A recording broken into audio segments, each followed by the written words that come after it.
안녕하세요. 제이스 이대 원장 제이입니다. 예, 이번 영상에서는 어, 지원대학 선정할 때에 가장 많이 하는 실수라는 제목으로 어떤 실수들을 가장 많이 하는지를 한번 알아보도록 할게요. 뭐 다른 여러 가지 실수들이 있겠지만 일단 오늘 알아보고 싶은 거는 이런 거에 관한 거예요.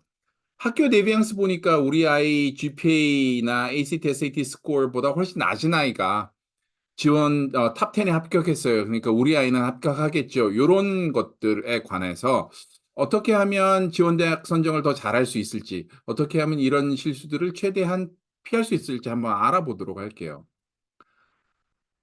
첫 번째 질문은 아까 들었던 질문이고, 두 번째 질문은 아는 아이는 작년에 GPA 3.7로 탑 10 들어갔어요. 혹은 아는 아이는 작년에 ACT, SAT 점수 없이 탑 20 갔는데요. 왜 우리 아이는 ACT, SAT 꼭 공부를 하라고 하나요? 그리고 작년에 탑 4 합격한 아이하고 우리 애랑 이시가 다 같은데요? 이런 질문은 저희가 거의 매 그 컬리지 로드맵 상담 때마다 들어요. 거의 대부분 이제 특히 이제 지원대학 선정할 때 학부모님들께서 가장 많이 하시는 말씀이세요. 특히 이제 네비앙스에 뭐 우리 아이들보다 낮은 애들도 합격했는데 왜 우리 아이는 안 되냐, 뭐 내가 아는 아이가 이렇게 들어갔다. 실제로 그런지 한번 알아보도록 할게요. 그거를 알아보기 전에 제가 아시다시피 심리학이 전공이 아니에요. 심리학이 전공이 아니고 심리학 전문가가 아니기 때문에 이거는 제가 예, 그 학부모님들께서 많이 하시는 이런 그 일들, 정보 취합 과정들을 보고 왜 그런가 한번 여러 군데 물어보기도 하고 알아보기도 하고 해서 이게 제가 제가 찾아낸 건데 제가 전문가가 아니니까 틀릴 수도 있어요. 양해를 하시고 한번 그냥 들어봐 주시면 좋을 것 같아요. 칵테일 파티 이펙트라는 게 있어요. 이 칵테일 파티 이펙트는 뭐냐면 어떤 거냐면 선택적으로 집중하여 잘 받아들이는 현상이래요. 이게 칵테일 파티 같으면 그 방 안에 한 2-30명 되는 사람들이 우글우글 하고 있을 거 아니에요. 그죠? 근데 우글우글 하고 있는데 저기서 누군가가 대화 중에 제이라는 이름을 꺼내요. 제 이름이잖아요. 제이라는 이름을 꺼내요. 그러면 전혀 멀리 떨어져 있었고 다른 사람들하고 전혀 상관없는 대화를 하고 있다가도 어느 순간에 제 이름이 멀리서 들리니까 귀가 쫑긋하게 돼서 그 얘기를 듣는다는 거죠. 그게 이제 선택적 지각. 즉 얘기를 하자면 자기가 관심 있는 분야에 갑자기 주의가 쏠리게 되는 그런 거라고 하더라고요. 그다음에 이제 바이어스가 뭔가 이렇게 좀 끼어들어서 편향돼 있다 그런 얘기잖아요. cognitive bias는 인지적 편향이라는 얘기라고 그러는데 처음은 이제 anchoring bias예요. 앵커링 바이어스는 처음에 받아들인 정보가 머릿속에 각인이 돼서 그 이후에 받아들이는 정보를 과소평가하는 현상이래요. 한국에서 대치동에서 제가 아이들을 가르칠 때도 선생님이 여러 명이 있으면 우리 선생님이 더 나아, 네 선생님보다 우리 선생님이 더 나아고 애들끼리 싸워요. 학부모님들도 똑같죠. 학부모님들도 뭐 우리 아이가 보내는 튜터가 네가 보내는 튜터보다 더 나아라고 이렇게 띠꺽띠꺽 하시는데 그게 이제 저는 앵커링 바이어스 때문이라고도 생각이 들어요. 근데 그거보다 더 중요한 거는 처음에 5학년, 6학년의 영어 혹은 수학으로 해서 이제 그 과목 튜터를 해요. 그러면 아이들이 그 어릴 때 보는 그 과목 튜터들하고는 굉장히 친밀한 관계를 유지를 하게 돼요. 그리고 이분들이 왜 저번 영상에서 보여드린 것처럼 아직 준비가 안 됐으니 11학년 둘째 학기의 시험을 봐. 아직 준비가 안 됐으니 다 배우고 나서 프리캘 끝나고 나서 캘큘러스 끝나고 나서 12학년 때 보면 ACT를 잘 볼 거야. SAT를 잘 볼 거야. 그런 컨설팅 아닌 컨설팅을 하게 되는데 처음으로 들은 그런 정보들이 저희 같은 대학 컨설팅을 전문으로 하는 혹은 대학 ACT, SAT 수업을 전문으로 하는 이런 컨설팅들이 이후에 접하는 정보가 되는 거예요. 그래서 그 처음 정보를 조금 더 믿게 되는 그런 현상을 앵커링 바이어스라고 한대요. 그리고 이 지원 대학을 선정할 때 학부모님들이 많이 하시는 이런 편향적 행동들이 이런 거라고 하더라고요. confirmation bias 이게 뭐냐면 확증 편향이래요. 확증 편향이 자기가 믿고 있는 대로 정보를 선택해서 받아들이는 것을 confirmation bias라고 그러고요. 그다음에 choice supportive bias는 선택적 지원 편향이래요. 이게 뭐냐면 여러 가지 정보가 있으면 자기한테 도움이 되는 거는 받아들이고, 그리고 자기한테 조금 불리한 거는 받아들이지 않는 그런 거를 이제 choice supportive bias, 선택적 지원 편향이라고 한대요. 그래서 자기가 믿고 있는 정보를 토대로 선택적으로 받아들이는 거하고, 그다음에 자기한테 유리한 정보만을 받아들이는 거하고, 요게 이상하게 대학에 지원을 할 때 되면 학부모님들께서 요런 현상들을 많이 보이세요. 그래서 제가 이거를 찾아봤어요. 그래서 제가 심리 전문가는 아니기는 하지만 이런 것들이 있고, 이게 이상하게 대학을 지원을 할 때, 대학 선정을 할 때 많이 나타나더라고요. 그래서 이걸 한번 가지고 와 봤습니다. 예를 들어서 이런 경우예요. 예를 들어서 이런 경우인데, 이거는 저희가 하는 네비앙스가 아니고, 이게 네비앙스에 보면 이렇게 나오죠. 네비앙스에 보면 이렇게 나오고, 이 파란 녹색 체크가 합격, 그다음에 이 빨간색 X가 불합격, 어떤 거는 뭐 웨이티드 걸리고 뭐 이런 건데, 합격 불합격만 일단 보고요. 이 저희 네비앙스가 아니고요. 제가 구글링해서 찾은 이미지 중에 하나예요. 구글링해서 찾은 이미지 중에 하나고, 어떤 대학의 어떤 고등학교의 네비앙스라고 하는데, 자, 보시면 여기 요렇게 여기 다트가 보이는 이 선이 합격자들의 평균 GPA예요. 그리고 여기 요렇게 다트가 보이는 게 뭐냐면 합격자들의 평균 ACT 혹은 SAT 스코어예요. 아이고, SAT 스코어예요. 그러니까 요 평균이 여기서 만나는 거죠. 평균 GPA와 평균 ACT, SAT가 만나는 데가 여긴데, 보면 네비앙스 각 고등학교에서 이제 네비앙스 액세스를 주고 네비앙스를 들어가서 보면 U 이러면서 이렇게 딱 포지션이 보이잖아요. 그럼 요 학생이 여기 있게 되면 합격 확률이 얼마만큼 되느냐. 그리고 이제 학부모님들께서 저희한테 이제 네비앙스를 봤는데 결과가 이렇다. 밑에도 훨씬 아이들이 많다 그러면서 많이 갖고 오세요. 근데 이걸 보면 이 지금 요 포지션에 있는 학생은 합격을 할 확률이 클까요? 아니면 합격하지 못할 확률이 클까요?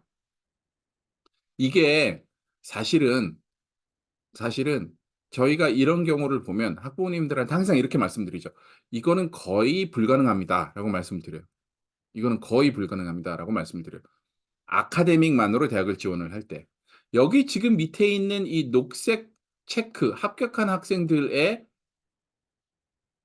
ACT, SAT 점수와 GPA 이외에 다른 정보는 없잖아요. 다른 정보는 없으니까 이 학생들이 아주 특수한 경우, 뭐 교직원의 자녀이거나 아니면 그 대학에 엄청나게 기부를 하는 그분의 자녀이거나, 혹은 뭐 아주 유명한 정치인의 자녀이거나, 아니면 아주 특출한 이시가 있어서, 혹은 뭐 미술을 전공하거나 음악을 전공하는 학생이거나, 아니면 운동선수로 뽑혀가는 아이거나, 이런 정보들이 여기에 나오지 않는데 또 합격을 했다고 나오니까 그런 정보들이 여기 있는데, 아카데믹만으로 평균 ACT, 평균 GPA 이하면 거의 합격이 불가능하다라고 저희는 말씀을 드리죠. 그리고 대학을 지원할 때 여기가 이제 그러면 50 퍼센타일이 되는 거잖아요. 근데 대학을 지원할 때는 보통은 저희가, 여기는 좀 높아 보이긴 하는데 75 퍼센타일로 지원을 하라 그래요. 75 퍼센타일로 지원을 해도 합격을 보장하지 못하는 현실이에요, 지금. 예. 최근 대학 입시는 75 퍼센타일로 지원을 해도 합격을 보장하지 못하는 그런, 대입이 됐어요. 미국 대학 입시가 그렇게 됐죠. 그렇기 때문에 이 밑에 있는 아이들은 아까 말씀드렸던 특수한 학생일 수 있는데, 이거를 가지고 ACT와 SAT 스코어 그리고 GPA만을 딱 보고 그것만 가지고 취업을 하게 되면, 아까 말씀드렸던 cognitive bias, 인증 편향이라고 했던가요? 그거에 걸릴 수가 있게 되는 거죠. 그러니까 학교 리뱅스 보니까 우리 아이 GPA, SAT, ACT 점수보다 훨씬 낮은 아이가 탑 10에 합격했어요. 그랬을 수 있죠. 아주 특수한 경우에 그랬을 수 있어요. 그다음에 아는 아이는 작년에 GPA 3.7으로 탑 10 들어갔어요. 말씀드린 바와 같이 저희 학생들 중에 3.7 GPA unweighted로 탑 10 들어간 학생들 있어요. 뭐 아주 특수한 경우에 있는데 그거를 일반화시켜서 아카데믹만으로 그리고 일반적인 이슈만으로 대학을 지원을 할 때 우리 학생 중에 3.7으로 들어갔으니 A 학생도 충분히 할 수 있습니다라고 말씀드릴 수는 없잖아요. 아주 특수한 경우에 들어갔기 때문에. 그다음에 작년에 ACT, SAT 점수 없이 탑 20이 들어갔는데 물론 그럴 수 있어요. 당연히 그럴 수 있죠. 하지만 작년하고 올해하고 입시 환경이 계속 바뀌고 있잖아요. 특히 탑 10 대학들, 아이비리그 대학들 반 이상이 ACT, SAT 점수를 이제 내년부터 반드시 제출을 하라고 하니까 그게 다른 학교에 어떤 영향을 미칠지 모르잖아요. 그렇기 때문에 작년에 됐다고 올해 되는 건 아니거든요. 그다음에 탑 4에 합격한 아이 EC랑 우리 아이 EC가 다 같아요. 수상 경력이 똑같아요. 수상 경력이 같지만 GPA가 다를 수 있고 SAT, ACT 점수가 다를 수 있으니 다른 환경이잖아요. 그렇기 때문에 요렇게 해서 딱 우리 아이에 맞는 정보만 요렇게 싹 가져와서 지원 대학을 선정을 하게 되면 되게 힘든 입시가 될 수도 있다라고 말씀을 드리고 싶고요. 그리고 이거예요. 어느 순간이 오면 지원하는 대학 대부분을 합격한 것 같은 생각이 들 때가 있어요. 이게 참 인간 심리가 그런가 봐요. 인간 심리가 그런가 봐요. 이게 대학을 쫙 고르고 주위에서 여러 가지 얘기를 듣다 보면 뭐 다 합격할 것 같아. 이런 경우가 생겨요. 그러니까 저희 학생 중에 한 탑 20 에서 30 정도가 약간 shy rich 혹은 매치 정도 되는 친구가 있었어요. 근데 그래서 이제 저희하고 컨설팅하면서 이 정도 되는 대학을 이렇게 ED를 하면 좋을 것 같고 그래서 다 설명을 해 드렸는데 이제 조기 전형 딱 끝나고 그다음에 12월 한 초쯤 됐어요. 그러니까 조기 전형 마감도 한 달쯤 이상 지나고 레귤러도 거의 다 지원을 했 그 지원 준비를 마쳤다 그러고 막 이랬는데 저희한테 오셔서 그 부모님께서 그렇게 말씀을 하시더라고요. 사실은 주위에서 얘기를 들었는데 우리 애이 GPA하고 ACT, SAT, ACT 스코어하고 뭐 해서 탑 10에 합격한 아이가 있다고 해서 우리가 탑 10을 지원을 했다. ED로 탑 10을 지원을 했고 EA는 탑 20하고 25 사이에 있는 대학들을 주립대겠죠. 최상위 주립대들을 지원을 했고 매치는 보통 한 매치랑 세이프티를 한 20에서 32 정도로 했다. 근데 컨설팅하면서 분명히 22, 32가 약간 매치 그 사이라고 말씀을 드렸고 세이프티는 한 30대 후반, 40대 초반을 말씀을 드렸는데 갑자기 랭킹을 한 10계단 이상 10계단 이상 올리셨잖아요. 그러면서 이제 저희한테 하시는 말씀이 주위의 얘기를 많이 들어보니 선생님하고 컨설팅하는 것도 상당히 도움은 됐지만 주위에서 얘기를 많이 들어보니 뭐 이런 정보들이 있고 이 정도면 다 합격을 하더라. 그런 아이들이 많더라. 그러면서 이제 10계단 이상씩 올려서 지원을 하셨어요. 근데 이게 이제 12월 둘째 주가 되고 ED 결과가 나오고 EA 결과가 나오면 원했던 결과와는 상당히 동떨어진 결과들이 나오죠. 저희가 컨설팅했던 거하고 비슷한 결과들이 나와요. 이게 참 신기하죠. 어느 순간이 오면 지원하는 대학, 지금 고르고 있는 대학을 다 합격할 것 같은 순간이 오는 때가 있어요. 하지만 이렇게 그런 생각에 빠지게 되면 입시가 상당히 힘들어지더라고요, 요즘은. 그리고 최근 코비드 이후에 테스트 옵셔널이 되면서 최악의 합격률을 보이고 있잖아요. 최악의 합격률을 보이고 있는데 학생들의 GPA 뭐니 해도 GPA가 제일 중요하고요. 그다음에 SAT, ACT 점수고요.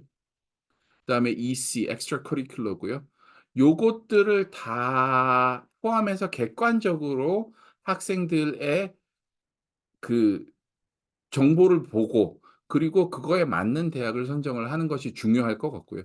특히 요즘 들어서는 ED와 EA에서 원하는 결과를 얻지 못하고 레귤러로 가는 경우 그리고 세이프티 대학을 제대로 선정하지 못할 경우에 입시가 굉장히 힘들어지는 경우가 많이 있어요. 그래서 초반에 말씀드린 것처럼 이 영상 초반에 말씀드린 것처럼 그런 편향들 사람이면 다 가지는 그런 편향들이라고 하더라고요.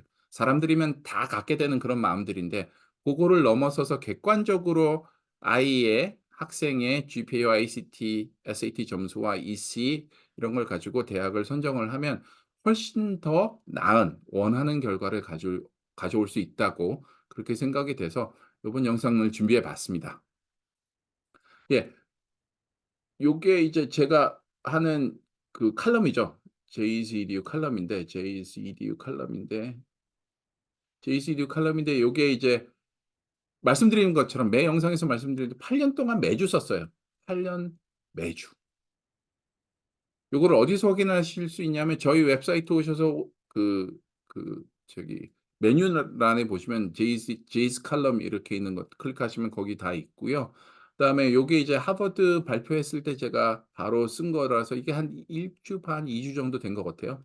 그리고 내년 입시 전망하고 일리노이는 4월 달에 지금 거의 다 쳤어요. 거의 다 쳤는데 4월 달에 공립고등학교에 스테이트 어세스먼트 테스트가 있어요. PSAT하고 SAT하고 어세스먼트 테스트 정보 드렸고요.